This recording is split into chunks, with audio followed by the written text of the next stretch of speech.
Hello, my dear students. How are you all? Today we are going to start a new topic in English grammar, which is simple past tense. Remember, we have already taught the simple present tense and the present continuous tense. In previous lesson, I have taught you that how the sentences are made in different types like positive sentence, like negative sentence and the interrogative sentences. Okay, so today what we are going to learn is simple past tense. Now simple past tense is the category which comes under a past tense. Now at first we need to know what is past tense.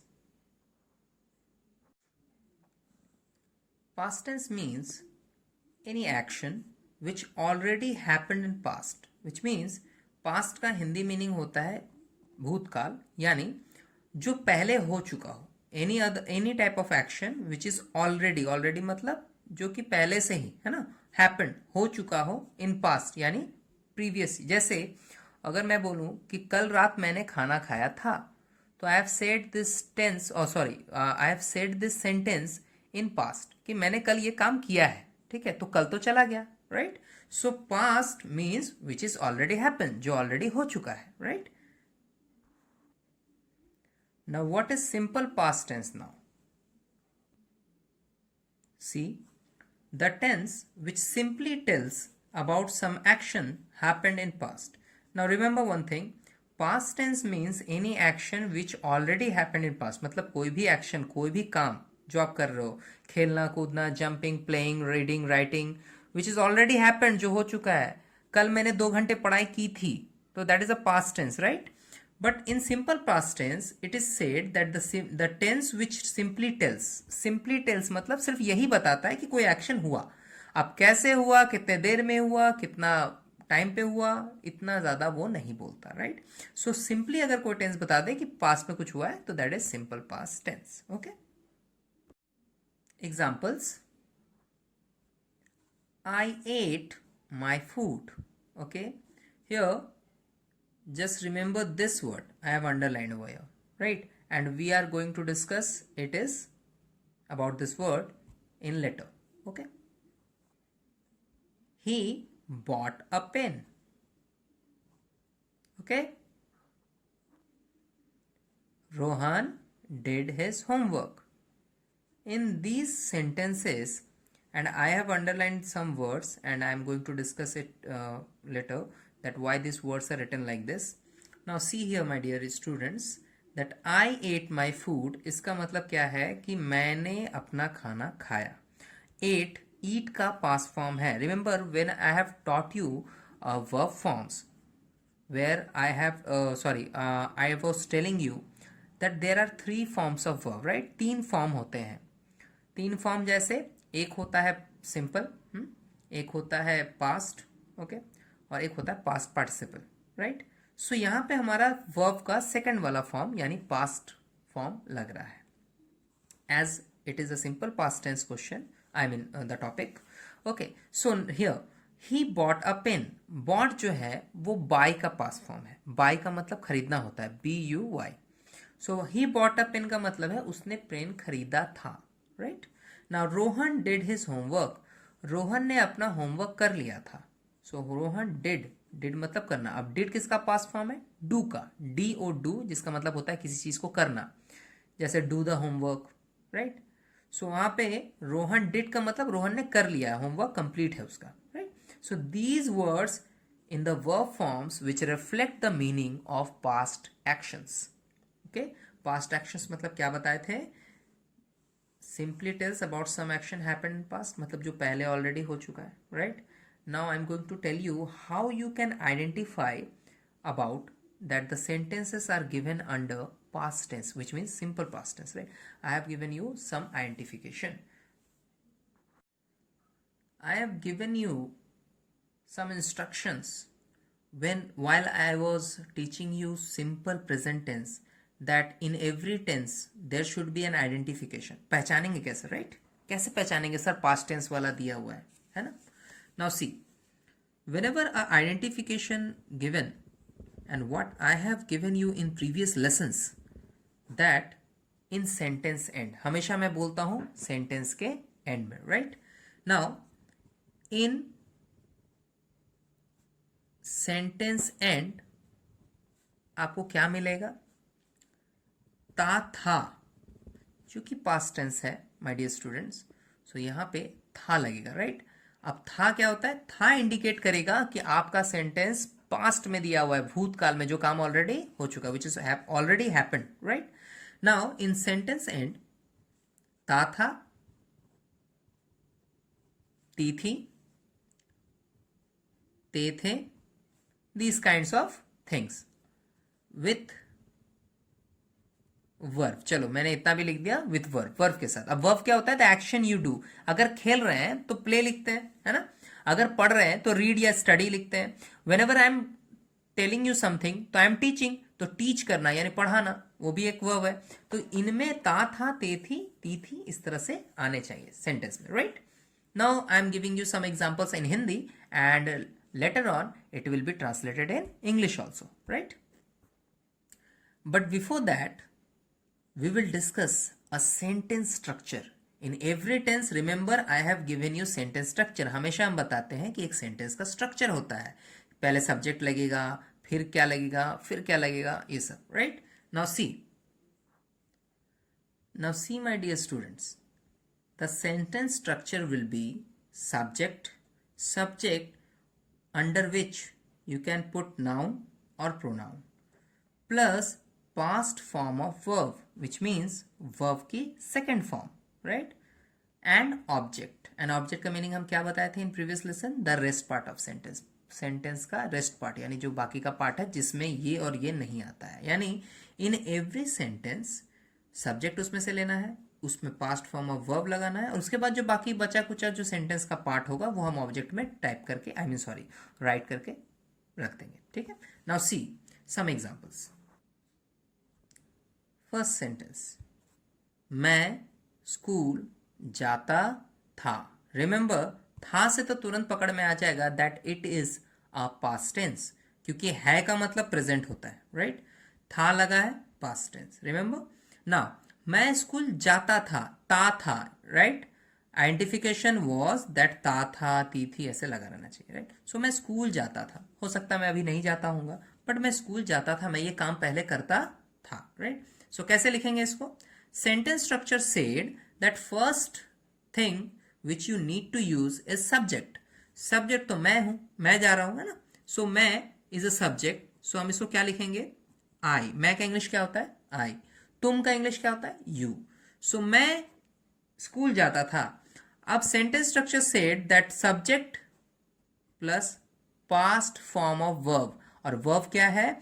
जो काम हो रहा है। देखो काम क्या है? जाने का काम हो रहा है, जाता था, राइट? सो जाने के लिए तो हम तो गो लिखते हैं, बट हमको तो पास्ट फॉर्म चाहिए ना। अब देखो पास्ट फॉर्म होता है वेंट, ठीक है? Remember for doing any tense related sentences you need to understand how the verb forms are usable, right, in the sentence. Likewise अगर हम बोलें कि आपको खेलने का इंग्लिश बताना है तो प्ले का पास्ट फॉर्म आपको यहाँ पे आना चाहिए, राइट? प्ले का होता है प्लेड, ईडी लगता है। बट इफ आई से कि स्लीप का मतलब तो सोना होता है, SLEEP, तो वहाँ पे स्लेप्ट लगता है, वहाँ पे टी लगता है खाली। तो देखो कितना चेंज है ना? So you need to revise, learn, remember the verb forms to complete the sentences under any tense. चाहे वो simple tense हो, चाहे past tense हो, verb forms आना चाहिए आपको, right? Now see, I went क्या है? go का past form है। go मतलब जाना होता है, तो जाता था बोल दिया इसलिए हम went लिखे, right? So I went, अब मैं कहाँ जाता था? ये ऑब्जेक्ट में चला जाएगा। ऑब्जेक्ट मतलब the rest part of sentence. मैं स्कूल में जाता था। अगर स्कूल का वर्ड नहीं भी लिखा होता, the sentence see I have cover up this word, so मैं जाता था के लिए टेंस बनेगा आई वेंट, बट मैं कहां जाता था? स्कूल। सो हम यहां लिखेंगे I went to school.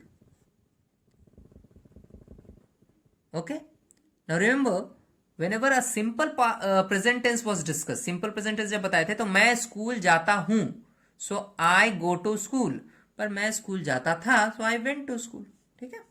Now next example, see next example is वो गाना गाता था.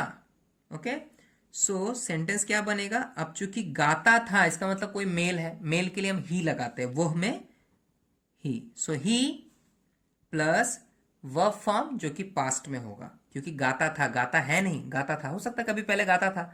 सो वो काम ये पहले करता था. ठीक है, सो गाता था के लिए हम लिखेंगे सैंग. सिंग का पास्ट फॉर्म होता है SANG, सैंग. सिंग, सैंग और संग, ये 3 वर्ड आते हैं पास्ट फॉर्म में. सेकंड वाला है सैंग. सैंग का मतलब गाना होता है. ठीक है, तो गाता था ये एक्शन है, सो वर्ब फॉर्म क्या होगा? सैंग. अब क्या गाता था? तो गाना गाता था. सो ही सैंग, यहां पे हम दे दिए सॉन्ग. अब एक सॉन्ग हुआ तो अ सॉन्ग कर दो या सॉन्ग्स कर दो, कोई प्रॉब्लम नहीं है. गाने गाता था तो सॉन्ग्स होना चाहिए. ही सैंग अ सॉन्ग या ही सैंग सॉन्ग्स, दोनों चलेगा. ठीक है, सो हमारा सेंटेंस देखो दोनों में क्या क्या बना. यहां पे बना I went to school. Okay, और यहां पे बना he sang songs. Okay, very simple. But you need to remember the verb forms. अगर वर्ब फॉर्म यानी यहां पे वेंट और यहां पे सैंग लगेगा ये पता ही ना हो, so you can not do this all. Right, अभी देखो हम क्या करेंगे, इसमें और आगे बढ़ेंगे. Now see my dear students, negative sentences. Now negative sentences का मतलब है व्हेन वी से नो और नॉट इन सेंटेंस, जब हमको ना बोलना है. Likewise, if I said मैं स्कूल जाता था, so I have written that I went to school, right? But अगर मैं ये बोलूँ कि मैं स्कूल नहीं जाता था, मैं खेलने नहीं जाता था, मैं पढ़ने नहीं जाता था, मैं बाजार नहीं जाता था, तो ना बोल रहा हूँ ना बार बार. So whenever we say no in a sentence, right, we use negative sentences and the structure will be different. यानी जो स्ट्रक्चर हम पहले सिखाएं उसको हम बोलते हैं पॉजिटिव स्ट्रक्चर. राइट, मतलब जो हम नॉर्मली सीखते हैं. As usual the structure is as it is, जैसा स्ट्रक्चर होना चाहिए. बट इफ आई से नो, मतलब ना बोलना है, so structure will be slight change. The structure will be change. कैसे? Subject, did not, base verb, object. Now what is the change? Subject as it is, subject तो होना ही चाहिए. Did not, it is the new word, which means not सिर्फ नहीं लिखते हैं, past में did not. Remember, I have taught you already the simple present tense where we use here do not या does not, right? S वाले में does not, normal वाले में do not. ठीक है, but in past tense in every type of subject you will use did not, only did not. बस यही याद रखना है कि जब भी ना बोलना है तो सब्जेक्ट के साथ did not लगा देना है. ठीक है, but the verb form will be changed also. Recently in earlier cases I have told you that कि बाबू पास्ट फॉर्म वाला वर्ब लगाना, यानी गो का वेंट लगा देना, सिंग का सैंग लगा देना, प्ले का प्लेड लगेगा, जंप का जंप्ड लगेगा, स्लीप का स्लेप्ट लगेगा. But in this case where we already use a past form of did जब यूज करते हैं, सो हम लोग क्या करेंगे ना, फॉर्म जो है वर्ब का वो सिंपल रखेंगे. यानी अगर डिड नॉट लगा दिए हो तो यहां पे फिर गो ही लगेगा, वेंट नहीं लगेगा. Right, you will not use the past form of verb if you are using a negative sentence. मतलब अगर आप ऐसा सेंटेंस बनाते हो जहां पे नॉट वाला लगेगा यानी डिड नॉट, तो जो वर्ब फॉर्म है वो फर्स्ट वाला ही लगेगा, यानी प्ले का प्ले ही लगेगा, प्ले में चेंज नहीं होगा. स्लीप का स्लीप ही लगेगा, उसमें कोई चेंज नहीं होगा. जंप का जंप ही लगेगा, कोई चेंज नहीं होगा. रीड का रीड लगेगा, टीच का टीच लगेगा, लुक का लुक लगेगा. ओके, ईट का ईट ही लगेगा. इस तरह से. Right, now see some examples to clarify this things. Now first example is the same example and now we are using it with नहीं, मतलब ना वाले के साथ. मैं स्कूल नहीं जाता था. राइट, उसमें क्या था, इन प्रीवियस सेंटेंस स्ट्रक्चर वहां पे मैंने लिखा था मैं स्कूल जाता था. सो वहां पे क्या बनता था, I went to school. You can revise this video and see कि मैंने वहां क्या पढ़ाया हुआ है. अभी जस्ट 2 मिनट पहले का फुटेज होगा. You can revise the video and see कि अगर सिंपली अगर सेंटेंस लेते हैं जिसको हम पॉजिटिव बोलते हैं. Right, so where we have written that I went to school. अब यहां पे तो हम स्कूल नहीं जा रहे हैं, ना बोलना है, तो स्ट्रक्चर है सब्जेक्ट के साथ डिड नॉट. सब्जेक्ट कौन है, मैं. सो सबसे पहले क्या आएगा, आई. अब नहीं जाता हूं, ना तो बोल दिया तो डिड नॉट लगेगा. देखो नहीं जाता है ना, so did not. So I did not, ये तो फिक्स हो गया. विच मीन्स अगर बोलेंगे वो स्कूल नहीं जाता है तो ही डिड नॉट. वो स्कूल नहीं जाती थी तो शी डिड नॉट। ओके, था और थी पे थोड़ा ध्यान रखना। Okay, so I did not, right. अब आई डिड नॉट के बाद आगे बढ़ेंगे तो स्ट्रक्चर सेड की बेस वर्ब, यानी जो पहले हम लोग सीखे थे ना कि जो प्ले का प्ले होता है, जंप का जंप होता है, वही लगाना है। अब नाउ कौन सा काम हो रहा है, जाता था, तो बेस वर्ब क्या है, गो।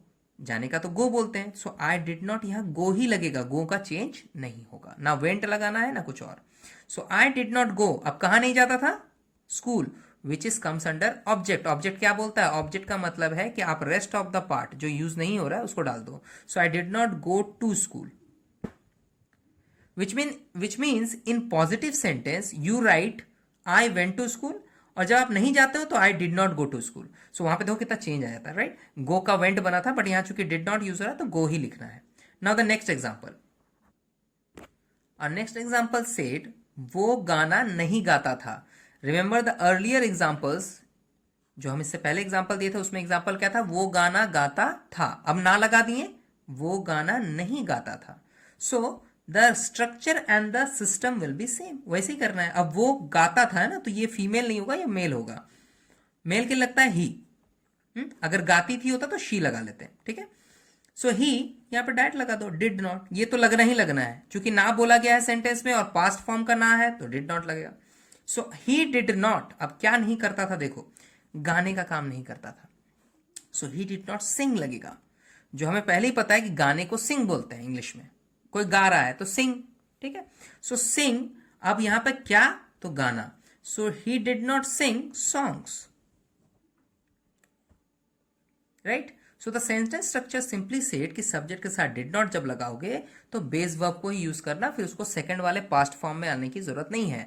बट इससे पहले जो सिखाए थे उसमें क्या सिखाए थे कि सब्जेक्ट के साथ आपको सेकंड वाला फॉर्म यानी past form will be used. Okay, so इन दोनों में ये चेंज है। Now moving forward to the next type of sentence. Now see here my dear students, interrogative sentences is the next topic. Now what is interrogative, देखो I have told you कि पहले simple वाला होता है तो उसमें तो कोई दिक्कत नहीं है, उसका स्ट्रक्चर फॉलो करो, right. Next is negative sentence, जहां हम ना बोलते हैं, right. And the last one is interrogative. Interrogative में मुझे क्वेश्चन करना है, when we ask questions in sentence. अब क्वेश्चन करना मतलब, मान लो मैं बोल रहा हूं मैं गाना गाता था, सो क्या मैं गाना गाता था, वो बाजार जाता था, क्या वो बाजार जाता था। तो जब हम क्वेश्चन करेंगे ना, so we will use interrogative sentence, and whenever we change the type of sentence we need a structure। एक structure तो चाहिए कि अब इसमें subject object कैसे लिखेंगे, right। now see did, क्योंकि past form है ना तो did use होगा। वही simple present में जब हम बताए थे तो क्या बताए थे कि यहाँ पे do या does लगेगा। now did लगाना है did, subject base verb object, again did subject base verb object. Okay, so subject means noun और प्रोनाउन, कोई भी एक लगेगा। बेस वर्ब में फर्स्ट फॉर्म ऑफ वर्ब, बार बार हम इसको बेस वर्ब की बोलते हैं, जो पहला फॉर्म आपको याद रहता है कि खेलने को प्ले बोलते हैं, कूदने को जंप बोलते हैं, पढ़ने को रीड बोलते हैं, रोने को क्राई बोलते हैं, हंसने को लाफ बोलते हैं, ठीक है वो। And object the rest part of the sentence. Now this is the structure we need to follow. अब हम इसमें एग्जाम्पल्स देखेंगे, right. Now see our first example, क्या वो स्कूल जाता था। But remember one thing, whenever you ask a question put a question mark, right, क्यों question कर रहे हैं ना, क्वेश्चन मार्क होना चाहिए। क्या वो स्कूल जाता था, सो कैसे स्ट्रक्चर यूज होगा, at first we need to use did. Now see my finger, I am pointed over here, did पहले क्या लगता है, did.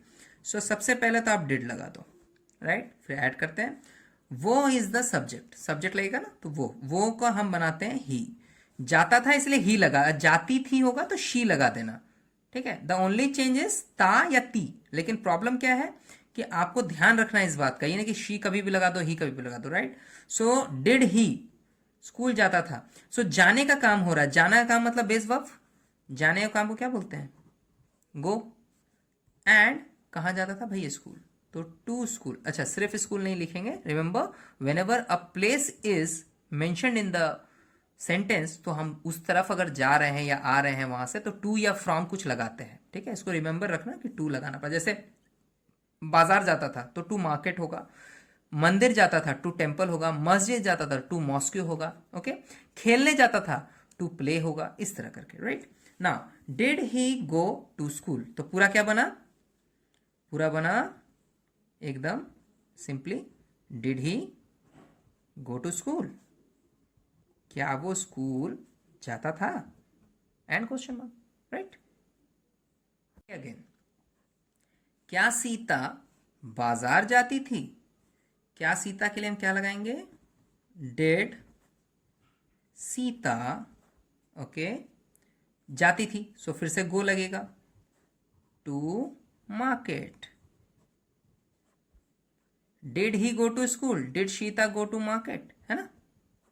Now see another example, next one says क्या रोहन पढ़ता था, सब कुछ तो वही है, क्या लगा हुआ है, so we will use did, name है रोहन तो डिड रोहन, पढ़ने का काम हो रहा तो रीड बोलेंगे, डिड रोहन रीड। अच्छा, अगर ये पढ़ाई का काम होगा तो आप यहाँ पे लगा देना, और करके मैं लिख दे रहा हूँ स्टडी, एंड यहाँ पे question mark, which means read या स्टडी, आपको जो मन में है वो आप लगा सकते हो, both are correct, don't worry. But basically क्या होता है, रीड के साथ ना कुछ बताना पड़ता है कि आप क्या पढ़ रहे हो, अखबार पढ़ रहे हो, बुक पढ़ रहे हो, राइट। स्टडी सिंपली होता है, तो हम ये बोल सकते हैं कि क्या रोहन पढ़ाई करता था, so did Rohan study, right. So did Rohan read और स्टडी दोनों सही है, तो वो क्वेश्चन मार्क दे दिए। So this is the structure of interrogative, जब हम पास्ट में ही क्वेश्चन करते हैं, क्या सीता बाजार जाती थी, पास्ट है, देखो जाती थी, राइट, बट सीता बाजार जाती थी, ये हम क्वेश्चन कर रहे हैं। देखो सिंपली देखो, सीता बाजार जाती थी, क्या सीता बाजार जाती थी। सो अगर हम सिंपली बोले कि सीता बाजार जाती थी, तो सेंटेंस बनेगा सीता वेंट टू मार्केट, जाने का पास्ट होता है वेंट, तो Sita went to market, but क्या लग गया, तो क्या सीता जाती, तो did Sita go to market, क्योंकि फिर वेंट नहीं लगाना है, ऑलरेडी डिड का मतलब पास्ट फॉर्म वाला सेंटेंस है, इसीलिए बेस वर्ब में कोई चेंज नहीं होता है। Remember one thing, always learn the verb forms, at least the common verb forms, जैसे खाना पीना सोना उठना, राइट, खेलना कूदना, ये सारे तो सेंटेंस में आते हैं, देखना, ओके, सोचना, पढ़ाई करना, राइट, रोना हंसना। So these kinds of verb forms is very useful and used in most of the type of sentences, right? So आज हमारा ये लेसन यहाँ एंड करता है। I am completing over here and I have already taught you 3 types of sentences. Positive मैंने पहले ही बताया था when I just started the chapter, okay, and after that negative sentence और interrogative दोनों बता दिया with the sentence structure, right? So you need to study all these, practice all these through your book में बहुत कुछ दिया हुआ है, and I will give you in the next lesson some practice works, right, कि ये सारे sentences आप बना के देखो। But remember one thing my dear students, you need to go through the verb form chapter, verb form के chapter पढ़ो ताकि पता रहे कि go का past form क्या होता है, read का past form क्या होता है, eat का past form क्या होता है ना। Till then you cannot do all these things, right? So remember, you need to remember the verb forms, and after that you come to this page, this copy, you are going to just write down it, right, and the sentence structure will help you to make these sentences, okay. So I am ending this chapter right now. Go through the study very well, right?